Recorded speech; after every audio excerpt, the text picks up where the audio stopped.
Rancangan di dalam hati manusia itu seperti air yang dalam, tetapi orang yang pandai tahu menimbanya. Banyak orang menyebut diri baik hati, tetapi orang yang setia, siapakah menemukannya? Orang benar yang bersih kelakuannya, berbahagialah keturunannya. Raja yang bersemayam di atas kursi pengadilan dapat mengetahui segala yang jahat dengan matanya. Siapakah dapat berkata, "Aku telah membersihkan hatiku, aku tahir daripada dosaku"? Dua macam batu timbangan, dua macam takaran, kedua-duanya adalah kekejian bagi Tuhan. Anak-anak pun sudah dapat dikenal daripada perbuatannya, apakah ia bersih dan jujur kelakuannya. Telinga yang mendengar dan mata yang melihat, kedua-duanya dibuat oleh Tuhan. Janganlah menyukai tidur, supaya engkau tidak jatuh miskin. Bukalah matamu dan engkau akan makan sampai kenyang. Tidak baik, kata si pembeli. Tetapi begitu ia pergi, ia memuji dirinya. Karena itu, saudara-saudaraku yang kekasih, jauhilah penyembahan berhala. Aku berbicara kepadamu sebagai orang-orang yang bijaksana. Pertimbangkanlah sendiri apa yang aku katakan. Bukankah cawan pengucapan syukur yang atasnya kita ucapkan syukur adalah persekutuan dengan darah Kristus? Bukankah roti yang kita pecah-pecahkan adalah persekutuan dengan tubuh Kristus? Karena roti adalah satu, maka kita, sekalipun banyak, adalah satu tubuh. Karena kita semua mendapat bagian dalam roti yang satu itu. Perhatikanlah bangsa Israel menurut daging. Bukankah mereka yang makan apa yang dipersembahkan mendapat bagian dalam pelayanan mezbah? Apakah yang kumaksudkan dengan perkataan itu? Bahwa persembahan berhala adalah sesuatu, atau bahwa berhala adalah sesuatu? Bukan. Apa yang kumaksudkan ialah bahwa persembahan mereka adalah persembahan kepada roh-roh jahat, bukan kepada Allah. Dan aku tidak mau bahwa kamu bersekutu dengan roh-roh jahat. Kamu tidak dapat minum dari cawan Tuhan dan juga dari cawan roh-roh jahat. Kamu tidak dapat mendapat bagian dalam perjamuan Tuhan dan juga dalam perjamuan roh-roh jahat. Atau maukah kita membangkitkan cemburu Tuhan? Apakah kita lebih kuat daripada Dia? Segala sesuatu diperbolehkan, benar, tetapi bukan segala sesuatu berguna. Segala sesuatu diperbolehkan, benar, tetapi bukan segala sesuatu membangun. Jangan seorang pun yang mencari keuntungannya sendiri, tetapi hendaklah tiap-tiap orang mencari keuntungan orang lain. Kamu boleh makan segala sesuatu yang dijual di pasar daging tanpa mengadakan pemeriksaan karena keberatan-keberatan hati nurani. Karena bumi serta segala isinya adalah milik Tuhan. Kalau kamu diundang makan oleh seorang yang tidak percaya dan undangan itu kamu terima, makanlah apa saja yang dihidangkan kepadamu tanpa mengadakan pemeriksaan karena keberatan-keberatan hati nurani. Tetapi kalau seorang berkata kepadamu, itu persembahan berhala, janganlah engkau memakannya, oleh karena dia yang mengatakan hal itu kepadamu dan karena keberatan-keberatan hati nurani.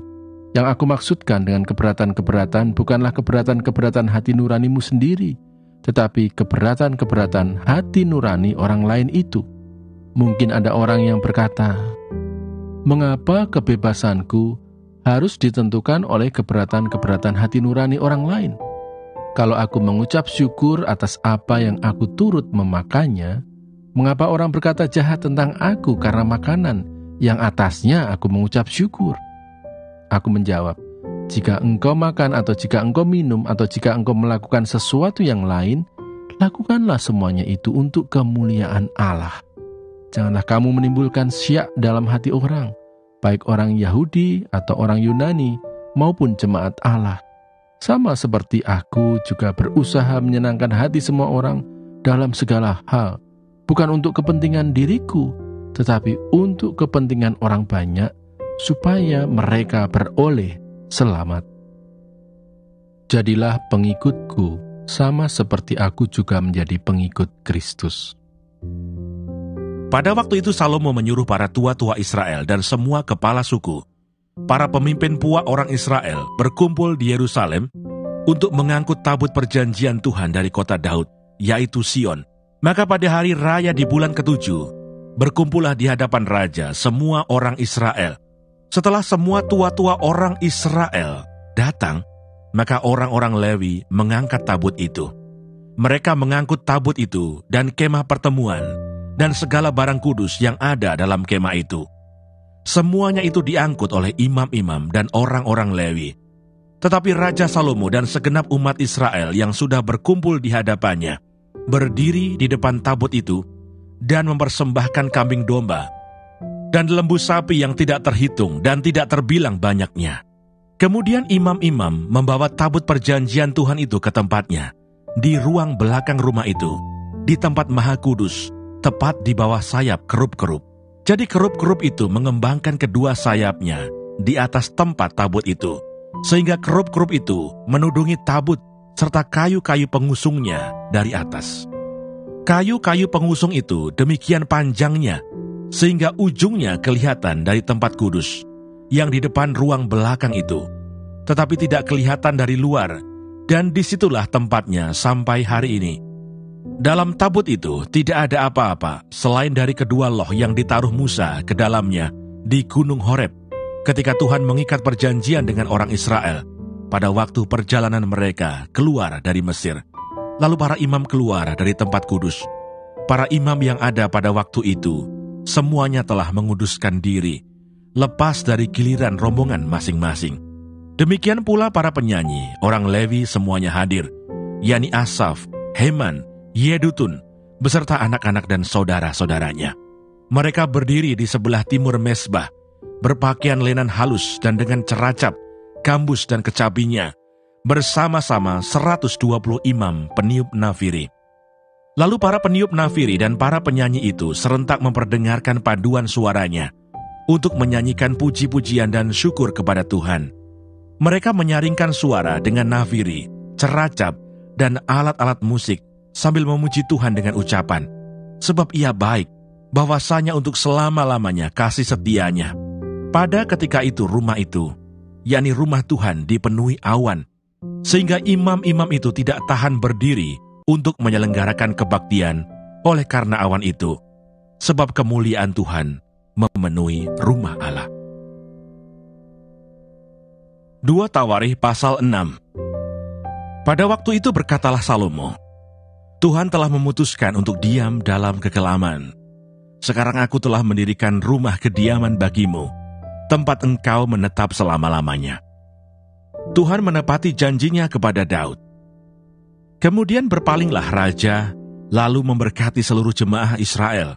Sedang segenap jemaah Israel berdiri, ia berkata, Terpujilah Tuhan Allah orang Israel, yang telah menyelesaikan dengan tangannya apa yang difirmankannya dengan mulutnya kepada Daud ayahku.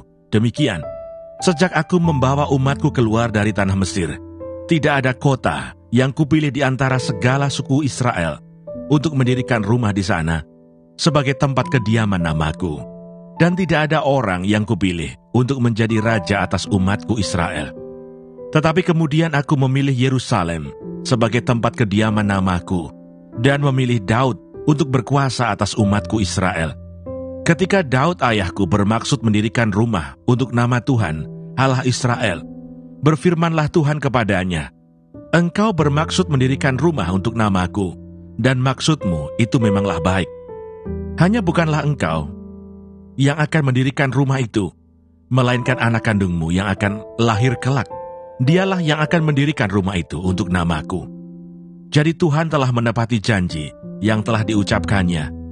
Aku telah bangkit menggantikan Daud ayahku, dan telah duduk di atas tahta kerajaan Israel, seperti yang difirmankan Tuhan.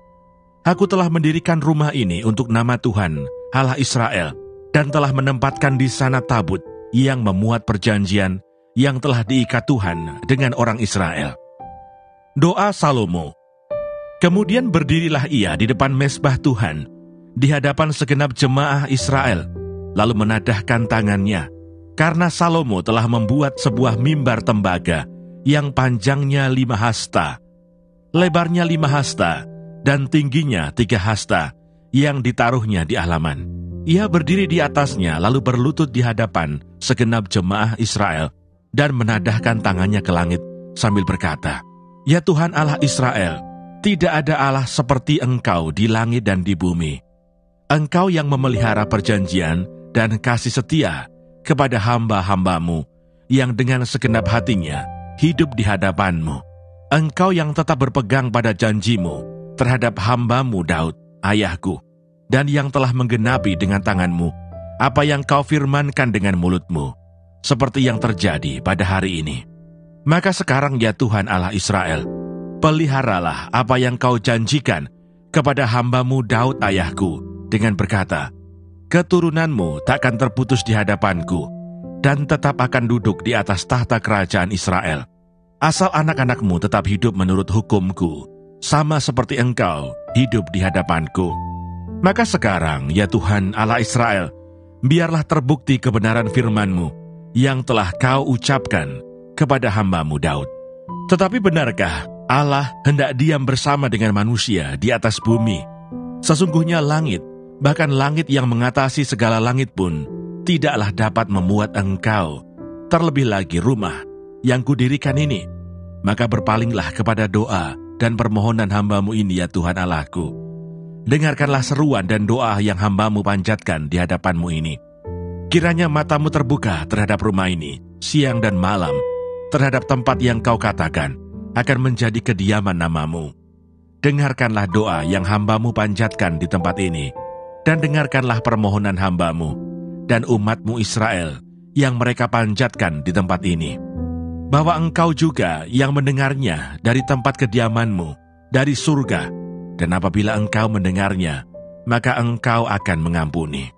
Jika seseorang telah berdosa kepada temannya, lalu diwajibkan mengangkat sumpah dengan mengutuk dirinya, dan ia datang bersumpah ke depan mezbah-Mu di dalam rumah ini, maka Engkau pun hendaklah mendengar dari surga dan bertindak serta mengadili hamba-hamba-Mu, yakni membalas perbuatan orang bersalah dengan menanggungkannya kepada orang itu sendiri, tetapi membenarkan orang yang benar dengan membalaskan kepadanya sesuai dengan kebenarannya.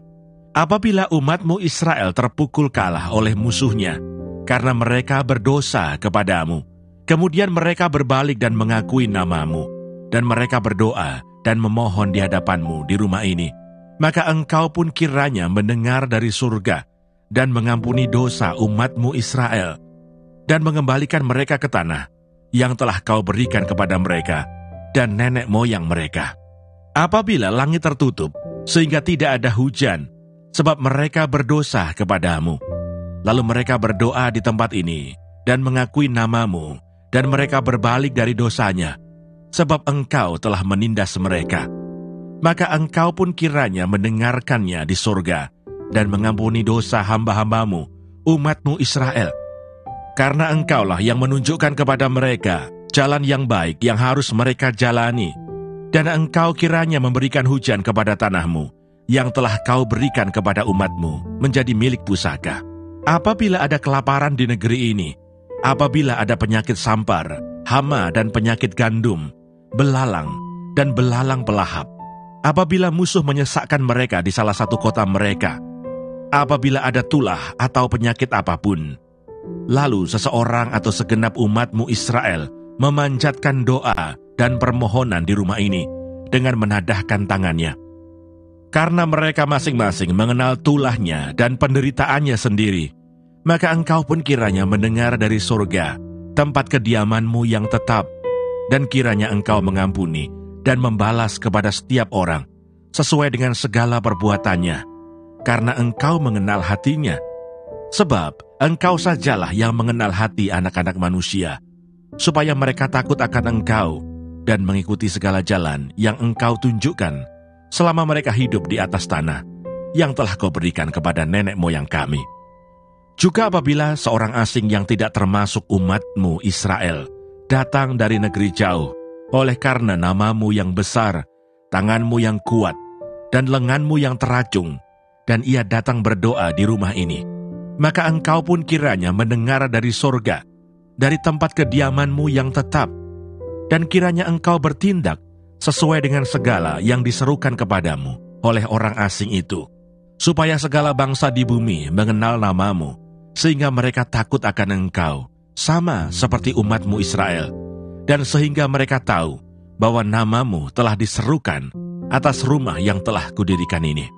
Apabila umatmu keluar untuk berperang melawan musuh-musuhnya, ke arah manapun engkau menyuruh mereka, dan apabila mereka berdoa kepadamu dengan berkiblat ke kota yang telah kau pilih ini, dan ke rumah yang telah kudirikan bagi namamu, maka engkau kiranya mendengar dari sorga doa dan permohonan mereka, dan engkau kiranya memberikan keadilan kepada mereka. Apabila mereka berdosa kepadamu, karena tidak ada manusia yang tidak berdosa, dan engkau murka kepada mereka, dan menyerahkan mereka kepada musuh, sehingga mereka diangkut tertawan ke negeri yang jauh atau yang dekat, dan apabila mereka sadar kembali dalam hatinya di negeri tempat mereka tertawan, dan mereka berbalik dan memohon kepadamu di negeri tempat mereka tertawan, dengan berkata, kami telah berdosa, bersalah, dan berbuat fasik. Apabila mereka berbalik kepadamu dengan segenap hatinya dan dengan segenap jiwanya di negeri orang-orang yang mengangkut mereka tertawan, dan apabila mereka berdoa kepadamu dengan berkiblat ke negeri mereka yang telah kau berikan kepada nenek moyang mereka, ke kota yang telah kau pilih, dan ke rumah yang telah kudirikan bagi namamu, maka engkau kiranya mendengarkan dari sorga, dari tempat kediamanmu yang tetap, kepada doa dan segala permohonan mereka, dan kiranya engkau memberikan keadilan kepada mereka, dan engkau kiranya mengampuni umatmu yang telah berdosa kepadamu. Sebab itu ya Allahku, kiranya matamu terbuka dan telingamu menaruh perhatian kepada doa yang dipanjatkan di tempat ini. Dan sekarang bangunlah ya Tuhan Allah, dan pergilah ke tempat perhentianmu. Engkau serta tabut kekuatanmu, kiranya ya Tuhan Allah, imam-imammu berpakaian keselamatan, dan orang-orang yang kau kasihi bersukacita karena kebaikanmu. Ya Tuhan Allah, janganlah engkau menolak orang yang telah kau urapi. Ingatlah akan segala kasih setiamu kepada Daud, hambamu itu. Setelah Salomo mengakhiri doanya, api pun turun dari langit memakan habis korban bakaran dan korban-korban sembelihan itu, dan kemuliaan Tuhan memenuhi rumah itu. Para imam tidak dapat memasuki rumah Tuhan itu, karena kemuliaan Tuhan memenuhi rumah Tuhan. Ketika segenap orang Israel melihat api itu turun, dan kemuliaan Tuhan meliputi rumah itu, berlututlah mereka di atas lantai, dengan muka mereka sampai ke tanah, lalu sujud menyembah dan menyanyikan syukur bagi Tuhan, sebab Ia baik, bahwasanya untuk selama-lamanya kasih setianya. Korban pentahbisan dan perayaan. Lalu raja bersama-sama seluruh bangsa mempersembahkan korban sembelihan di hadapan Tuhan. Sebagai korban sembelihan, Raja Salomo mempersembahkan 22.000 ekor lembu sapi dan 120.000 ekor kambing domba. Demikianlah raja dan seluruh bangsa mentahbiskan rumah Allah. Para imam telah siap berdiri pada tempat mereka. Begitu pula orang-orang Lewi telah siap dengan alat-alat musik untuk memuliakan Tuhan, yakni alat-alat musik yang dibuat Raja Daud untuk mengiringi nyanyian syukur bagi Tuhan, bahwasanya untuk selama-lamanya kasih setianya. Setiap kali mereka ditugaskan Daud menyanyikan puji-pujian, dalam pada itu para imam berdiri berhadapan dengan mereka sambil meniup nafiri, sedang segenap orang Israel berdiri. Lalu Salomo menguduskan pertengahan pelataran yang di depan rumah Tuhan, sebab disitulah diolahnya segala korban bakaran dan lemak korban keselamatan. Sebab mezbah tembaga yang dibuat Salomo tidak dapat memuat korban bakaran dan korban sajian dan segala lemak korban. Dan pada waktu itu juga Salomo mengadakan perayaan Pondok Daun selama 7 hari bersama-sama dengan seluruh Israel, suatu jemaah yang amat besar dari jalan masuk ke Hamat sampai ke sungai Mesir. Pada hari yang ke-8 mereka mengadakan perkumpulan raya, karena mereka telah merayakan pentahbisan mezbah selama 7 hari, dan perayaan Pondok Daun selama 7 hari. Pada hari yang ke-23, bulan ke-7, Disuruhnya bangsa itu pulang ke kemah-kemah mereka sambil bersuka cita dan bergembira atas kebaikan yang telah dilakukan Tuhan kepada Daud, kepada Salomo, dan kepada orang Israel umatnya.